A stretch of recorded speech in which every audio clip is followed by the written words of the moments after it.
ஒரு குட்டி கதை. தையற்காரர் ஒருவர் தனது கடையில் துணிகள் தைத்துக் கொண்டிருந்தார். அவருடைய மகன் அருகில் இருந்து அவர் வேலை செய்வதை பார்த்து கொண்டிருந்தான். தையற்காரர் ஒரு புது துணியை எடுத்தார். அதை அழகிய பளபளக்கும் கத்தரிக்கோலால் துண்டுகளாக வெட்டினார். பின்னர் கத்தரிக்கோலை கால் அருகே போட்டுவிட்டு துணியை தைக்கலானார். துணியை தைத்து முடிந்ததும் சிறிய ஊசியை எடுத்து தனது தலையில் இருந்த தொப்பியில் குத்தி பத்திரப்படுத்தினார். இதை பார்த்து கொண்டிருந்த மகன் அவரிடம், அப்பா, கத்தரிக்கோல் விலை உயர்ந்தது, அழகானது. அதை அலட்சியமாக காலடியில் போடுகிறீர்கள்.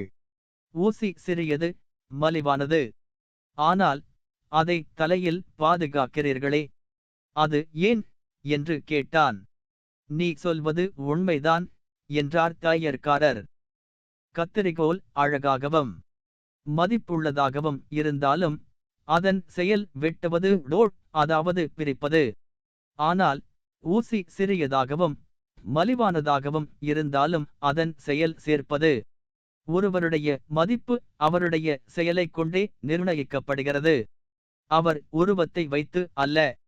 நல்லதையே செய்வோம். நல்லவர்களாக வாழ்வோம்.